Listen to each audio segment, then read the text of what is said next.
Biotechnology की definition है the branch of biology that makes the use of living organisms for the benefit of Mankind.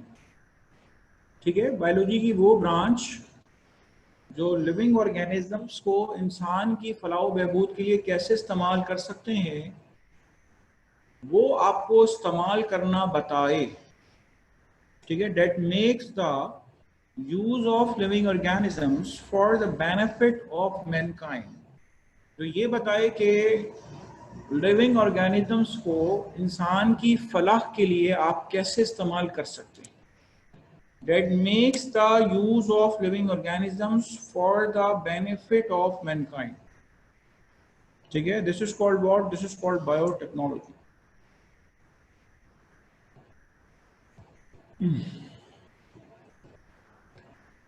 चलें, क्या रह गया? ठीक है, बायोटेक्नोलॉजी के बारे में आपसे बात हो गई, सोमैटिक एम्ब्रियो बता दिया, ह्यूमन जीनोम प्रोजेक्ट बता दिया। अच्छा, एक सवाल में आ रहा है, अली मोहम्मद नासिर आपसे पूछ रहा हूँ। जी सर, क्या? मैं पूछ रहा हूँ जी पूछें सर। बबल बेबी सिंड्रोम किसको कहते हैं? बबल बेबी सिंड्रोम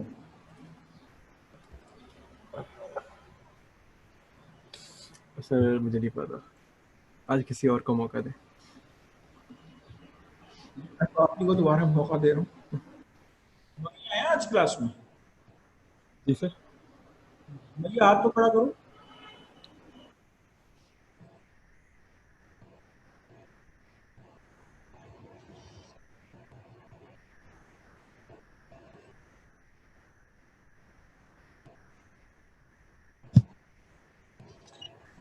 अस्सलाम वालेकुम। वालेकुम अस्सलाम सर। हाँ, आप कल की क्लास में नहीं थी क्या बेटा? नहीं सर, इंटरनेट कनेक्शन में प्रॉब्लम थी। अच्छा बेटा, बबल बेबी सिंड्रोम बताओ क्या है? सर मुझे ज़्यादा नहीं पता, इतना पता है कि जब वो ट्विन्स होते हैं तो जो एमनियोटिक फ्लूइड है उसमें जो अनइवन डिस्ट्रीब्यूशन होती है उसकी वजह से ये सिंड्रोम होता है। नहीं, इसको नहीं कहते सर, बाकी नहीं पता। आपने जीन थेरेपी पढ़ी थी? जीन थेरेपी मैंने आपको पढ़ाई थी पिछले हफ्ते। तो मुझे बताएं, जीन थेरेपी मैंने आपको 2 जीन थेरेपीज कौन कौन सी बताई? सर एक वो फैमिलियल हाइपरकोलेस्टेरोलेमिया पढ़ाई थी, स्किट पढ़ाई थी और सिस्टिक फिब्रोसिस। SCID पढ़ाई थी, जी सिस्टिक फाइब्रोसिस पढ़ाई थी, और क्या कहते हैं फैमिलियल हाइपरकोलेस्टेरोलेमिया बताया था। ठीक है, SCID जी सर। कह रहा हूँ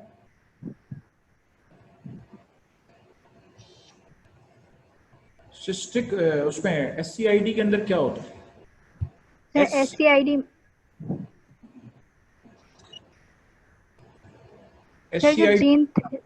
जब जीन थेरेपी में हम रेट्रोवायरसेस को यूज करते हैं ना, तो वो जीन कहीं पे भी जैसे इंसर्ट कर दें उस अलग जीन में या रेगुलेटरी सीक्वेंस में पुट कर देते हैं तो ल्यूकेमिया डेवलप होने लगता है, उसको स्किट कहते हैं। दोबारा सॉरी मैंने सुना नहीं, दोबारा बताओ। So it is developed मतलब as a result of using retrovirus as a vector हम यूज करते हैं। वो रेट्रोवायरस जो है, जो हमारी जीन ऑफ इंटरेस्ट होता है, उसको किसी और जीन में लगा देता है या रेगुलेटरी सीक्वेंस में लगा देता है, जिसकी वजह से कैंसर कॉज होता है। ये आपने कहाँ पढ़ा? सर हमारी A लेवल्स की बुक। अच्छा देखिए भाई, इसके अंदर होता यह है कि SCID में एक एंजाइम नहीं होता T लिम्फोसाइट्स के पास, उसका नाम है एडिनोसिन डियामाइनेज। ठीक है, T लिम्फोसाइट्स के सर्वाइवल के लिए एंजाइम बहुत जरूरी है। अगर ये एंजाइम T लिम्फोसाइट्स के पास नहीं होगा, ठीक है, अगर T लिम्फोसाइट्स के पास ये एंजाइम नहीं होगा तो T लिम्फोसाइट्स काम ही नहीं करेंगे। ठीक है, जब T लिम्फोसाइट्स काम नहीं करेंगे तो आपको पता है उसमें हेल्पर T सेल्स भी आ जाते हैं। हेल्पर T सेल्स तमाम वाइट ब्लड सेल्स के सरदार हैं। जब हेल्पर T सेल्स बेटा काम नहीं करेंगे तो बॉडी के दूसरे तमाम वाइट ब्लड सेल्स भी काम नहीं करेंगे। बॉडी के जब दूसरे तमाम वाइट ब्लड सेल्स काम नहीं करेंगे तो इससे क्या होगा, इससे पर्सन जो है वो आपके पास इम्यूनो डेफिशिएंट हो जाएगा। जब पर्सन इम्यूनो डेफिशिएंट हो जाएगा तो इसलिए हम लिखेंगे severe combined immuno deficiency disease. ठीक है, कंबाइंड इम्यूनो कंबाइंड इसको कहते ही इसी वजह से हैं क्योंकि बॉडी के तमाम वाइट ब्लड सेल्स जो ऑलमोस्ट तमाम वाइट ब्लड सेल्स में काम नहीं करते। ठीक है, अच्छा, होती क्यों है? क्योंकि एक ये ऑटोसोमल रिसेसिव डिसऑर्डर है। छोटे बच्चे जो अभी पैदा हुए हैं, तो उनमें साल 2 साल की उम्र के बच्चों में उनमें ये बीमारी अगर हो रही है तो हम उनको जीन थेरेपी जो है वो ऑफर कर रहे हैं SCID के लिए। जहन में आएगा सर वो साल भर भी क्यों जिंदा रह गए? बात ये है कि जो बच्चे की पैदाइश होती है तो माँ के जो वाइट ब्लड सेल्स होती हैं, माँ की जो एंटीबॉडीज होती हैं, बच्चे को एक अरसे तक प्रोटेक्शन दे रही होती है। इससे क्या होता है कि वो उसका वो साल भर निकल जाता, साल 2 साल निकल जाता। कॉम्प्लिकेशन नजर आती हैं कि हाँ भाई 2-3 साल की उम्र का बच्चा है, या लेट भी नजर आ सकता है। तो इससे क्या होगा आपके पास? इससे पर्सन इम्यूनो डेफिशिएंट होगा। जब पर्सन इम्यूनो डेफिशिएंट होगा तो वो बार बार इन्फेक्शन का शिकार होगा और बच्चे जो है वो मर जाते। तो अब हमने क्या किया? अब हमने जीन थेरापी की, ठीक है। अब हमने क्या किया? जीन थेरापी की। अच्छा, अब इसको हम कहते हैं बबल बेबी सिंड्रोम, ठीक है। बबल बेबी सिंड्रोम क्यों कहते हैं? क्योंकि SCID का एक बच्चा जिसको कई सालों तक एक शीशे के बलून में सेव रखा गया, जिसको लिए शीशे के बलून को हम कह रहे हैं बबल, ठीक है। तो उसमें रखा गया, जब उसमें उसको रखा गया तो वजह क्या है कि उसको बाहर की जो माइक्रो ऑर्गेनिजम्स वगैरह हैं उससे उसको जो है वो प्रोटेक्शन दिलाई गई, ठीक है, ताकि माइक्रो ऑर्गेनिजम्स वगैरह उसको उस पर असरअंदाज ना हो, ठीक है, माइक्रो ऑर्गेनिजम्स वगैरह उस पर असरअंदाज ना हो। तो इसलिए क्या किया गया? क्योंकि आमतौर पे वो इम्यूनो डेफिशिएंट है। अल्हम्दुलिल्लाह हमें पता भी नहीं, हमारे आसपास इतने बैक्टीरिया वायरसेस होते हैं कि वो बैक्टीरिया और वायरसेस जो है वो हमें नुकसान नहीं पहुंचाते, कि हमारी इम्यूनिटी स्ट्रांग है अल्हम्दुलिल्लाह। लेकिन इनमें क्या होता है बबल बेबी सिंड्रोम में, कि आपके पास बार बार इन्फेक्शन होते हैं। जब बार बार इन्फेक्शन होते हैं उसकी वजह से क्या होता है? उसकी वजह से ये बच्चे जो है रिकरेंट इन्फेक्शन की वजह से मर जाते हैं, ठीक है। रिकरेंट बार बार इन्फेक्शन की वजह से ये बच्चे जो है ये जल्दी मर जाते। अब इतने छोटे बच्चों की बोन मेरो ट्रांसप्लांटेशन नहीं हो। चले उमैया, आपको इस बायोटेक्नोलॉजी में कोई और चीज पूछनी है? कल के टॉपिक तो तुम्हारे रह गए, पढ़ लेना बैठ के, ठीक है। जी सर, हाँ, वो मैंने ले लिया था काम। अलावा कोई और चीज बायोटेक्नोलॉजी में जो मैंने छोड़ दी हो? नहीं सर, मैंने बुक देखी थी तो बुक में सारे टॉपिक्स कवर हो गए। नहीं नहीं, अभी मैं पूछ लो सवाल फिर। जो बुक में लिखा हुआ है इको R1, या बाज उसको इको RI पढ़ते हैं, वो इको RI क्या है? क्या मतलब होता है इको RI का? किताब की डायग्राम में देखना लिखा हुआ मिलेगा इको RI। इको RI का क्या मतलब होता है? नहीं सर, मैं अपनी बुक की बात कर रही हूँ, मैंने इंटर की बुक की बात नहीं की। आप इंटर की बुक भी खोल के देख लो, ठीक है, हो सकता है उसमें कोई चीज एक्स्ट्रा तुम्हें मिल जाए। क्योंकि ये इसकी हमारी इंटर बोर्ड की किताब की हालत ऐसी है कि गुमान होता है कि मोइंजोदड़ो की है, लेकिन जो चैप्टर उन्होंने कॉपी किया है ना वो 2005 का तो मुझे पता है जापान के स्टूडेंट्स, ठीक है, 2005 जो है उसमें जापान के सिलेबस में मौजूद है।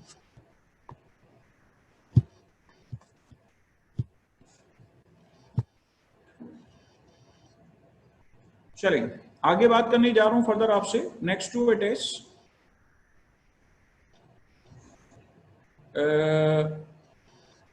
इट इज आपसे बात कर रहा हूं कोई और चीज ऐसी, ठीक है। चलें, बायोटेक्नोलॉजी खत्म हो गया। बायोटेक्नोलॉजी के बाद देखिए, अगर वो सीक्वेंस जो मैंने अल्लामा में मेंटेन रखी हुई है, अगर मैं वही सीक्वेंस से चलूं तो बेटा मैंने उसमें उसके बाद फौरन बाद जो है मैंने सेल चैप्टर कराया,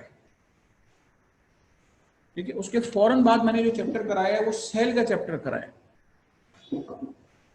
ठीक है। सेल का चैप्टर पढ़ाने के लिए मैं सबसे पहले आपसे जो है आपकी ब्रेन स्टॉर्मिंग करूंगा,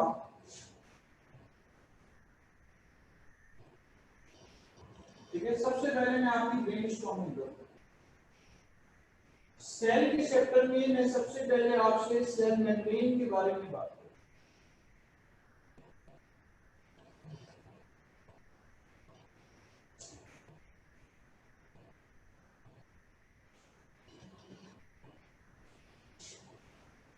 ठीक है, सेल के चैप्टर में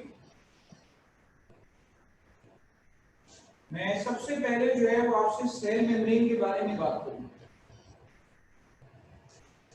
ठीक है। अच्छा, पहले मैं आपसे सवाल करूंगा, एक्टिव ट्रांसपोर्ट और पैसिव ट्रांसपोर्ट में क्या फर्क है? और सवाल भी मैं किससे करूंगा, अपने फेवरेट स्टूडेंट अली मोहम्मद नासिर से। जी सर, एक्टिव ट्रांसपोर्ट वो है जिसमें हमें एटीपी इस्तेमाल करना पड़ रहा है, एक एनर्जी सोर्स देनी पड़ रही है ट्रांसपोर्ट के लिए। हालांकि passive transport on the other hand उसमें कोई एनर्जी की ज़रूरत ही नहीं है, वो पैसिवली हो रही है, ऐसे नहीं सजेस्ट। अच्छा, is this the only difference between these two? इन दोनों के दरमियान सिर्फ ये वाहिद डिफरेंस है? और क्या पूछना चाह रहे थे, एक हिंट दे दो। डिफरेंस जी बताओ, शाबाश जी, तुमने बिल्कुल सही बताया। In active transport there is use of energy in the form of ATP. और जितने भी स्टूडेंट मेरी बात सुन रहे हैं, ये सारे सुन लें कि energy in the form of ATP कहना जरूरी है, ठीक है, क्योंकि वहां पे काइनेटिक एनर्जी की बात आ जाती है, तो ये कहना जरूरी है, energy in the form of ATP. Passive transport में there is no use of energy in the form of ATP, ठीक है, energy in the form of ATP जो यूज नहीं होती। इसके बाद दूसरा डिफरेंस क्या है ये बताइए,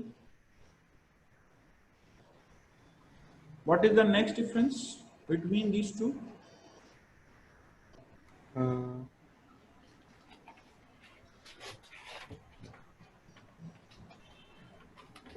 सर एक्टिव ट्रांसपोर्ट में के तरीके का थोड़ा डिफरेंट है। जिस तरह उसमें एक फैसिलिटेड डिफ्यूजन है, जब कोई एक बहुत मिनट, बड़ा फैसिलिटेड डिफ्यूजन किसकी टाइप में आता है?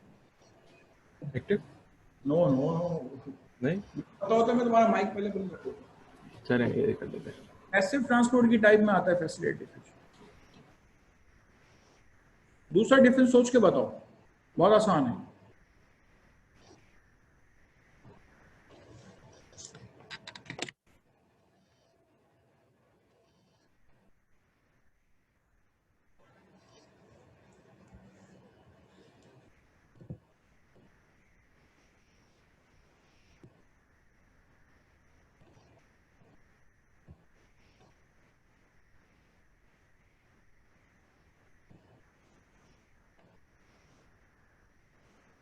जी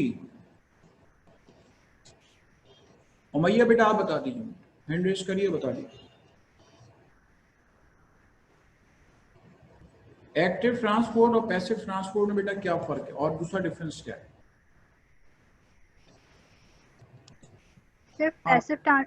पैसिव ट्रांसपोर्ट में there is a movement of molecules from a region of higher concentration to a region of lower concentration, जबकि एक्टिव ट्रांसपोर्ट में from a concentration of lower concentration to a region of higher concentration. बिल्कुल सही है, जबरदस्त।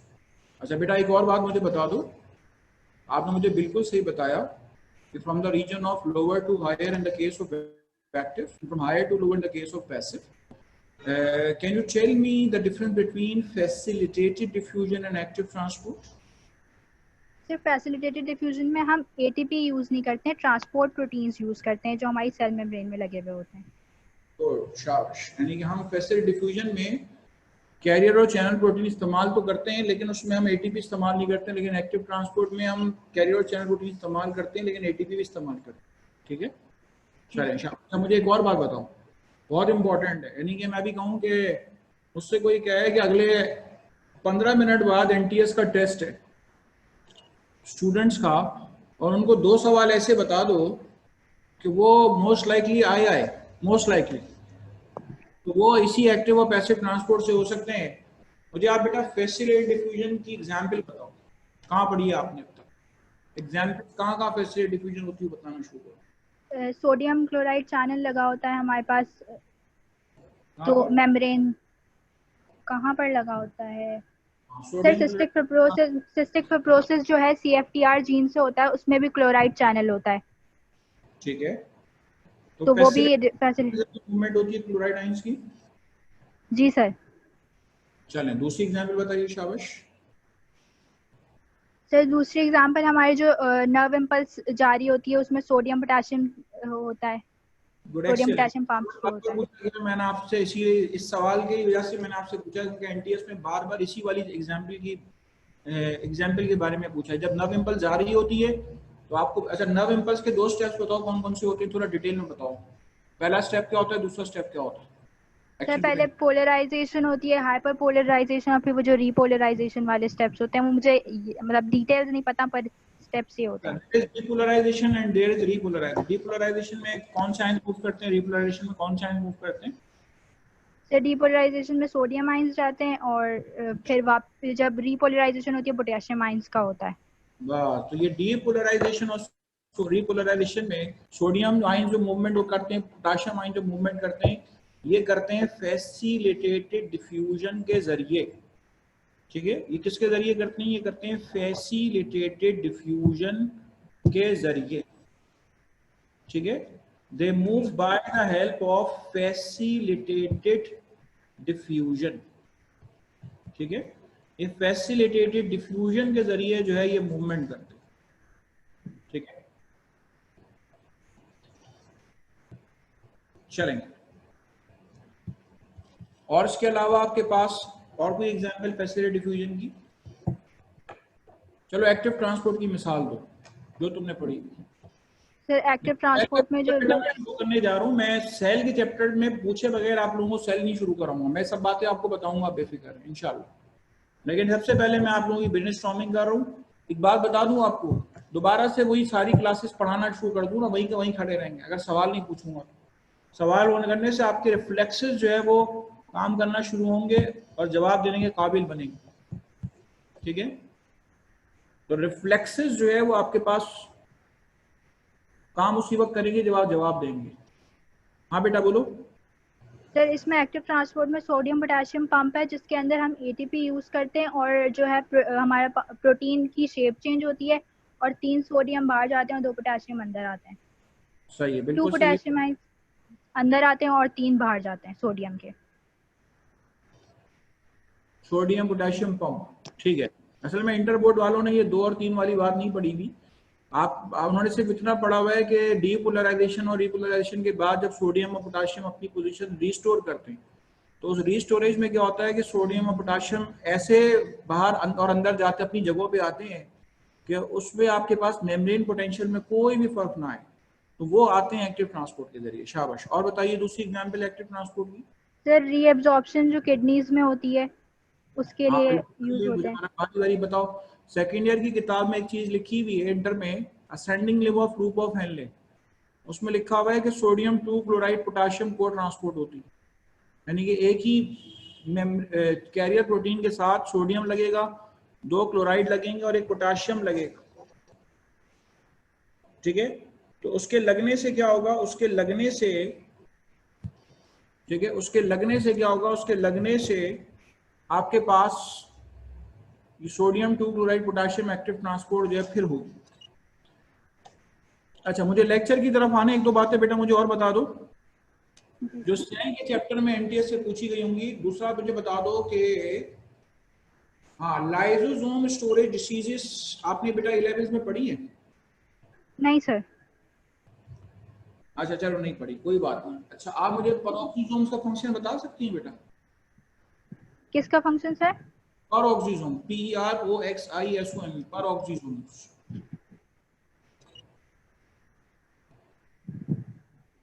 पेरोक्सीसोम्स क्या? अच्छा चलो, ग्लाइऑक्सीसोम्स क्या करते हैं? GLY। सर नहीं, पेरोक्सीसोम्स वो हाइड्रोजन पेरोक्साइड की जो ब्रेकेज करते हैं आई गेस। हाँ सही है, बिल्कुल सही है। और क्या करते हैं? हाइड्रोजन पेरोक्साइड की ब्रेक डाउन करते हैं। और क्या करते हैं सर? और किडनी सेल्स और लिवर सेल्स में जो डिटॉक्सिफिकेशन होती है, डिटॉक्सिफिकेशन ऑफ अल्कोहल होती है, वो करते हैं। शाबाश, ठीक है। और इसके अलावा मुझे ये बताओ कि कौन सी चीज आपसे और पूछ लूं। हाँ, न्यूक्लियोलस का बेटा फंक्शन बता दो। न्यूक्लियोलस। सर न्यूक्लियोलस में क्रोमैटिन होता है हमारे पास। न्यूक्लियस नहीं, न्यूक्लियोलस। न्यूक्लियस के अंदर न्यूक्लियोलाई होते हैं ना, 1 या 2 न्यूक्लियोलाई होते हैं, गोल गोल बॉडीज होती हैं, उनका क्या काम होता है?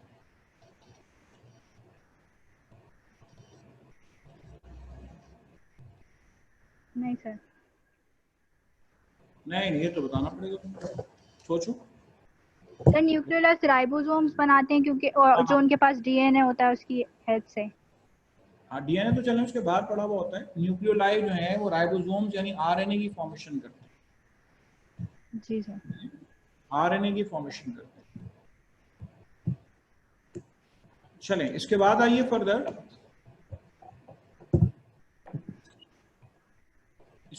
फर्दर, अच्छा एक दो बातें मुझे और बताओ।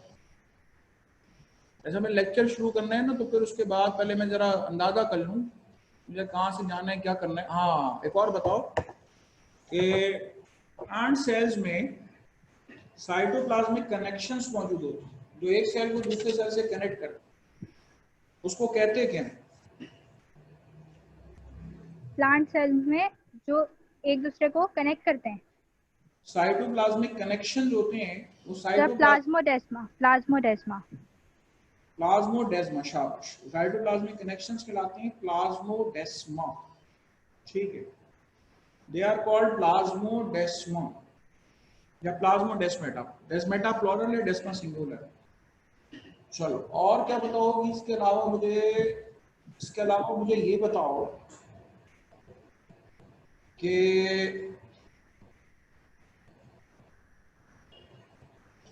माइटोकॉन्ड्रिया को हम सेल्फ रेप्लिकेटिव कहते हैं। क्यों कहते हैं?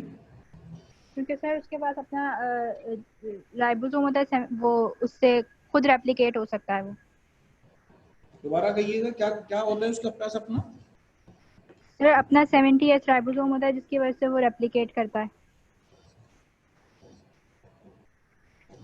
अच्छा, तो रेप्लिकेशन में राइबोसोम चाहिए होगा या डीएनए चाहिए होगा? डीएनए। हाँ, उसके बाद उसका अपना डीएनए होता है जिसकी वजह से वो सेल्फ रेप्लिकेटिव होता है। राइबोसोम तो होते ही है, बिल्कुल सही है, ठीक है। उसके अंदर जो राइबोसोम्स होते हैं माइटोकॉन्ड्रियल राइबोसोम्स होते हैं, ठीक है, बिल्कुल जबरदस्त। अच्छा, और क्या बताओगी मुझे इसके अलावा? मुझे चलो, तुमने वो टेस्ट सेक्स वॉशर्स वाली बात नहीं बताई है, ठीक है, सेल मेम्ब्रेन बता दी है, ठीक है। इसके अलावा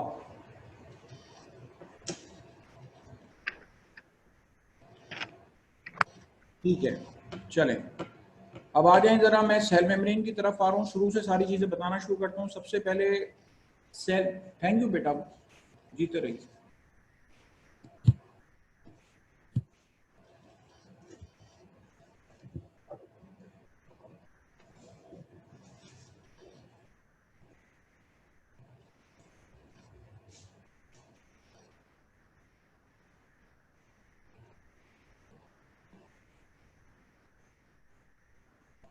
देखिए, ये सेल मेम्ब्रेन है,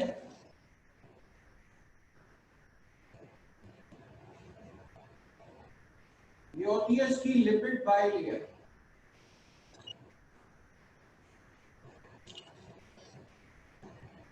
ठीक है, it has lipid bilayer. This is the phosphate part, this is glycerol, और ये दो आपके पास क्या मौजूद हैं? दो आपके पास फैटी एसिड्स,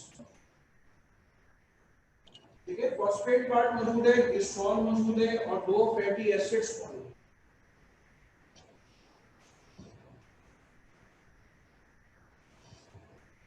ठीक है।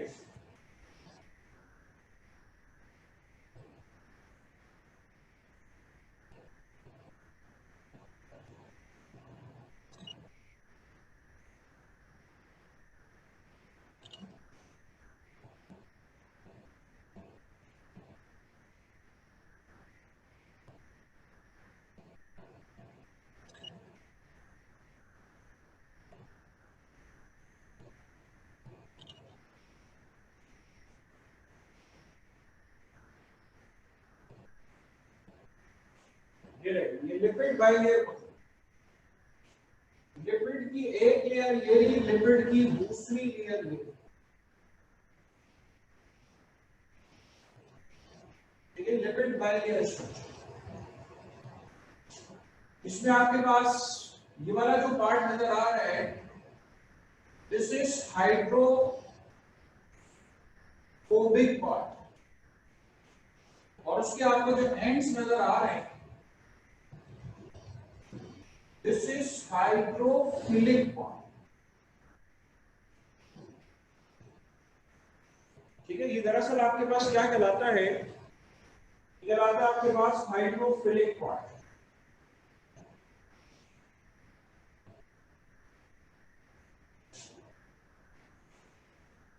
ठीक है, तो सेल मेम्ब्रेन का आपके पास एक लिपिड बाइलेयर स्ट्रक्चर मौजूद होता है।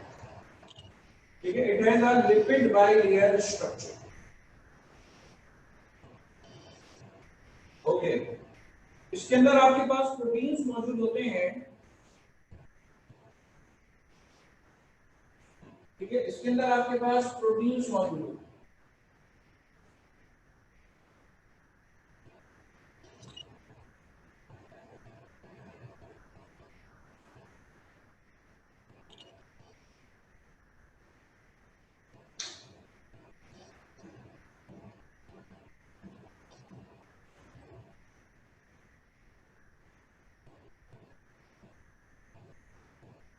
देखिए, इसमें आपको एक कैरियर प्रोटीन मिलेगा और इसमें आपको एक अलग चैनल प्रोटीन। ठीक है, तो one is carrier protein and the other is channel protein. ठीक है, एक कैरियर प्रोटीन आपको मिलेगा और आपको एक अलग चैनल प्रोटीन मिलेगा। चैनल प्रोटीन में आपको दरमियान में रास्ता नजर आ रहा है, कैरियर प्रोटीन के अंदर आपको दरमियान में रास्ता नहीं मिलेगा। ठीक है, कैरियर प्रोटीन में आपको दरमियान में रास्ता जो है वो नहीं मिलेगा। अच्छा, अगर और से सुनिएगा, सेल मेम्ब्रेन का आपके पास ये लिपिड बाइलेयर स्ट्रक्चर है। ठीक है, it has a lipid bilayer structure. ठीक है, इसका लिपिड बाइलेयर स्ट्रक्चर होता है। ठीक है, it has a lipid bilayer structure. Cytoplasm वगैरह सब यहां मौजूद है। ठीक है, न्यूक्लियस वगैरह भी सब यहां मौजूद है।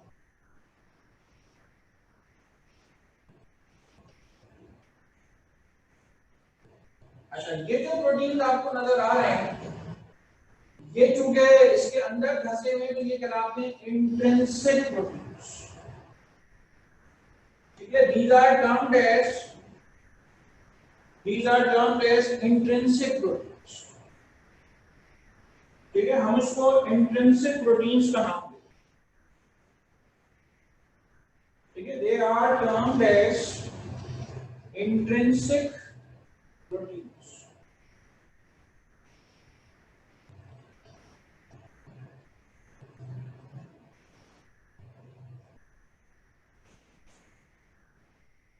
इंट्रिंसिक प्रोटीन का दूसरा नाम है ट्रांस मेम्ब्रेन प्रोटीन्स।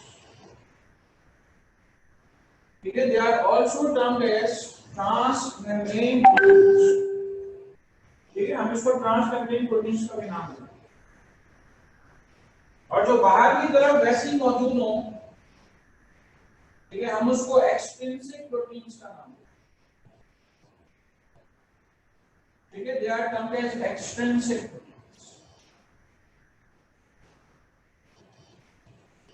चलिए, इसके अलावा आगे फर्दर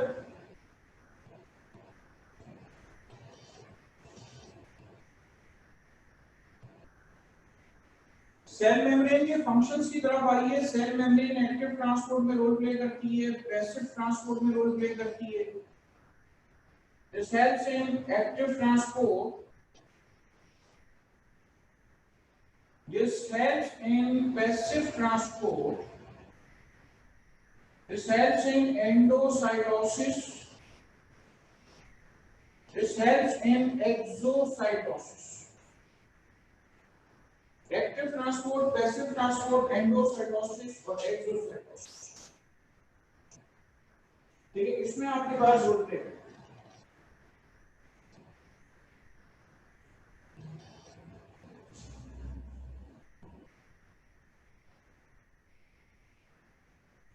ठीक है,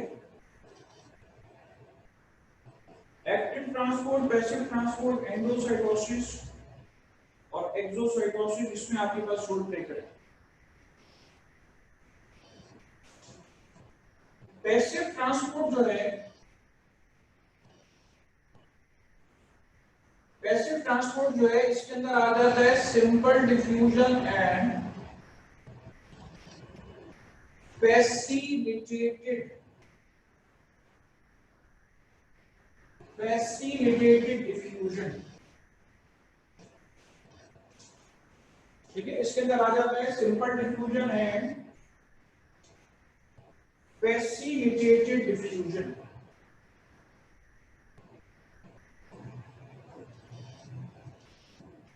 ठीक है, तो सबसे पहले आपसे बात करेंगे एक्टिव और पैसिव ट्रांसपोर्ट। करें, इतना नोट करें।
चलिए, इसके बाद आइए एक्टिव ट्रांसपोर्ट और पैसिव ट्रांसपोर्ट। पैसिव ट्रांसपोर्ट में simple diffusion. I want to hear from your side about simple diffusion. आपकी तरफ से मुझे किसी से सुनना है कि सिंपल डिफ्यूजन की एग्जांपल क्या है।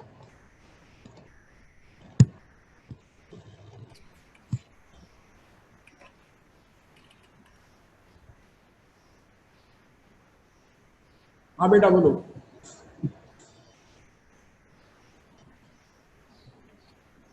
सिंपल डिफ्यूजन की एग्जांपल बताइए। Simple diffusion sir, let me, osmosis कह सकते हैं हम। सही है। और में सिर्फ सॉल्वेंट मॉलिक्यूल्स की बात होगी, और डिफ्यूजन की जब बात हम करते हैं तो हम तीनों स्टेट्स की बात करते हैं। ठीक है, गैसेस, लिक्विड और सॉलिड्स। एग्जांपल दो, प्रैक्टिकल एग्जांपल दो।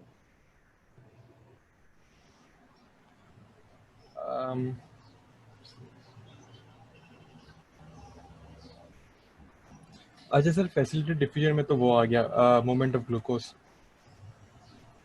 Cross membrane. ठीक है, moment of glucose where? Red blood cells के अंदर नहीं, ग्लूकोज जाता है। रेड ब्लड सेल में ग्लाइकोलाइसिस होती है तो 120 दिन तक सरवाइव करते हैं, तो उसमें फैसिलिटेटेड डिफ्यूजन के जरिए ग्लूकोज जाता है। माइटोकॉन्ड्रिया। मुझे आप सिंपल डिफ्यूजन की मिसाल दें। बहुत आसान। हाँ हाँ, सही सही।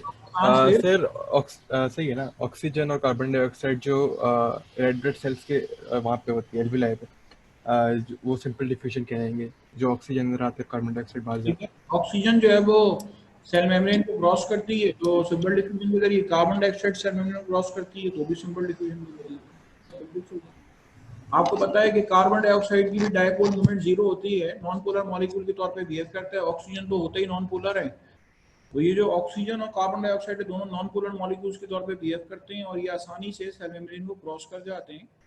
ठीक है, तो अगर सेल के बाहर ऑक्सीजन है, ठीक है, अगर सेल के बाहर ऑक्सीजन है तो ये सेल के अंदर चले जाए। ठीक है, अगर ये सेल के अंदर चले जाए तो सेल के अंदर जाना किसके जरिए मुमकिन होता है? सिंपल डिफ्यूजन के जरिए मुमकिन होता है। सेल के अंदर जो कार्बन डाइऑक्साइड है, ठीक है, सेल के अंदर जो कार्बन डाइऑक्साइड है उसकी कंसंट्रेशन ज्यादा है। तो सेल के अंदर से जब वो बाहर आ जाए, ठीक है, सेल के अंदर से जो वो बाहर आ जाए, तो कार्बन डाइऑक्साइड का बाहर आना ये किसके जरिए होता है? सिंपल डिफ्यूजन के जरिए। ऑक्सीजन सेल के बाहर है ज्यादा कंसंट्रेशन में, लेकिन मेम्ब्रेन को क्रॉस कर जाएगी।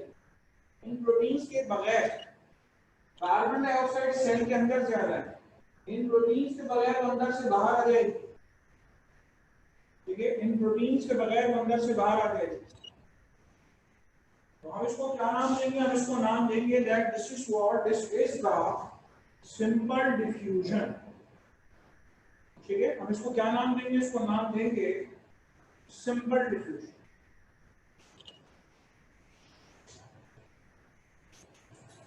चलेंगे, इसके बाद आइए फर्दर फैसिलिटेटेड डिफ्यूजन। हमने अभी आपको एक मिसाल दी है, नर्व इंपल्स ट्रांसमिशन में सोडियम अंदर जाता है वोल्टेज गेटेड सोडियम चैनल्स के जरिए, पोटेशियम बाहर आता है वोल्टेज गेटेड पोटेशियम चैनल्स के जरिए। ये सोडियम की कंसंट्रेशन ज्यादा है, ये अंदर चला जाएगा। तो जब ये अंदर चला जाएगा वोल्टेज गेटेड सोडियम चैनल्स के जरिए, तो ये किसके जरिए होता है? ये होता है फैसिलिटेटेड डिफ्यूजन के जरिए, ठीक है। और अगर आपसे बात करूं अंदर वाला जो पोटेशियम है उसको बाहर आना है, अंदर वाले पोटेशियम को बाहर आना है, तो वो इसी तरह चैनल प्रोटीन के जरिए बाहर आएगा, अंदर उसकी कंसंट्रेशन ज्यादा है। बताने का मकसद ये है कि चाहे सिंपल डिफ्यूजन है चाहे फैसिलिटेटेड डिफ्यूजन है, इसमें आपके पास हायर से लोअर कंसंट्रेशन की जानिब जो है वो आयंस या मॉलिक्यूल्स की मूवमेंट आपको मिलेगी, ठीक है। चलें, दैट्स ऑल, कर ले, नोट कर लें। कोई सोते से उठा के पूछ ले आपको सेल का चैप्टर, अपना सेल इतना अच्छा कर लें, एमबीबीएस में इंशाल्लाह आप जाएंगे सबसे पहले आपको सेल पढ़ाएंगे दोबारा से, ठीक है। सबसे पहले सेल पढ़ाएंगे, चाहे बायोकेमिस्ट्री पढ़े हो, वहां पे जाके हिस्टोलॉजी पढ़ें, जो भी फिजियोलॉजी पढ़ें, सबसे पहले वो आपको सेल पढ़ाएंगे। बराए मेहरबानी अपना सेल स्ट्रॉन्ग कर लें, सेल से बहुत क्वेश्चन आते हैं।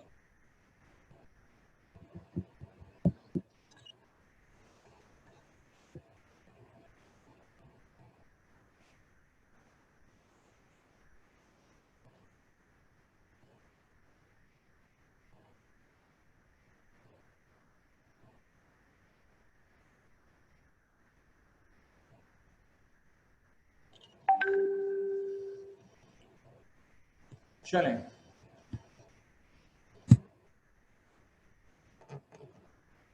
सवाल करना है आपने, करने सवाल। सर मेरी वैसे आती रही है पढ़ने के हिसाब से, जब पढ़ने के लिहाज से जब सिलेबस होता है ना सामने, फिर बंदा देख लेता है कि कौन से टॉपिक्स हैं, फिर वो कहीं से भी पढ़ लेता है ना। एनटीएस में ऐसा है या फिर आप रिकमेंड क्या करेंगे, कौन सी बुक्स पढ़ूँ मैं? आप ए लेवल के स्टूडेंट हैं? जी सर। बेटा आप एक काम तो कोशिश भी करें, आपने फर्स्ट ईयर की किताब खरीदी इंटर बोर्ड की? जी सर है मेरे पास। हाँ, तो बेटा आप उसको खोल के सेल पढ़ लो, ठीक है। और मैंने आपको इवन जो फैमिलीज वगैरह बताई हैं, बस इससे आपको बाहर नहीं निकलना है। आपने अपना ए लेवल जो किया है वो अपनी जगह पर, ठीक है। थोड़ी सी आपको ये एफर्ट्स पुट अप करना पड़ेंगी, इवन के आपको कोशिश करें इससे बाहर ना निकलें, ठीक है, जो आपके इंटर की क्लासेस वगैरह हैं। चलें, मेरी असल में नेक्स्ट कोई क्लास है शायद, इस वजह से मुझे स्टॉप करना है क्लास। आप ये बात ठीक है सर।